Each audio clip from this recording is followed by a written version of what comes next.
अल्लामा इब्न जौज़ी रहमतुल्लाह तआला लिखते हैं, अल्लाह पाक के आखिरी नबी रसूल मकबूल अलैहिस्सलाम ने फरमाया, मेरे पास जिब्रील अमीन हाजिर हुए। अर्ज़ की, या रसूल अल्लाह सल्लल्लाहु अलैहि वसल्लम, क़यामत में एक नौजवान को लाया जाएगा, वो गमगीन होगा, रो रहा होगा, फरिश्ते उसको लोहे के गुर्जों यानी आयरन रॉड से उसे हाँक रहे होंगे। वो नौजवान 1000 साल तक अल अमान अल अमान पुकारता रहेगा, लेकिन उसको अमान नहीं दी जाएगी। फिर उस नौजवान को 1000 साल के बाद रब्बे कहार की बारगाह में पेश किया जाएगा।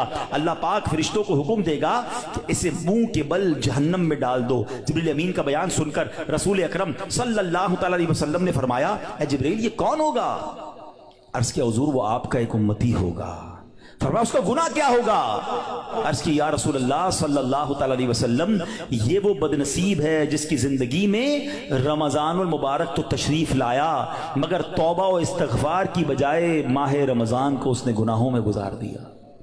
रमज़ान में गुनाह नहीं करने, ये बात समझ लो। आज मेरे प्यारे इस्लामी भाइयों, बात बड़ी समझने वाली है। मुझे एक बात बताएं, कोई कहीं भी गुनाह करे, गुनाह होता है, गलत है, मगर कोई मक्का पाक में जाके गुनाह करे, हुदूद हरम में जाके गुनाह करे, एक गुनाह 1 लाख गुनाह के बराबर हो जाता है, सजा ज्यादा हो जाती है। आपकी मस्जिद के बाहर रोड पे खड़े होकर मादअल्लाह कोई गाली निकाले, हराम, लेकिन मस्जिद के अंदर आकर निकाले, आप क्या कहेंगे? खुदा का खौफ करो अल्लाह के घर में। तो इसी तरह कुछ मकाम की अहमियत होती है, कुछ वक्तों की अहमियत होती है, कुछ महीनों की अहमियत होती है। रमजान हमें बख्शवाने आया है। अच्छा, ऐसा तो है नहीं कि जैसे रमजान का चांद नजर आएगा मेरी जनाब जितनी भी गुनाहों की आदतें वो ऑटोमेटिकली बंद हो जाएंगी। जिसकी झूठ बोलने की आदत है, जिसकी हराम देखने की आदत है, जिसकी लड़ाई करने की आदत है, जिसकी मादअल्लाह बुरे काम करने की आदत है, वो रमजान में कैसे बचाएगा अपने आप को? तो अभी से अपने आप को बचाना शुरू कर दें, प्रैक्टिस शुरू करें और अपना जहन बना लो, आप कुछ भी हो जाए मैंने इंशाअल्लाह गुनाह नहीं करना है। रमजान में अपने आप को गुनाहों से बचाना है। मेरा मोबाइल अगर गुनाहों की तरफ ले जाता है, मुझे मोबाइल नहीं चाहिए, मैं भले वो छोटा वाला मोबाइल ले लूं, या कम से कम ये पेजेस और ये बहुत सारे जो सॉफ्टवेयर अपने मोबाइल से निकाल दूं, क्योंकि कहीं मेरा मोबाइल ही मुझे गुनाह ना करवा दे। मुझे नहीं खोलना टीवी अगर मेरे हाथ से रिमोट हाथ में आता है और मैं कुछ गलत चीज देखता हूं। मदनी चैनल देखें, सुभान अल्लाह।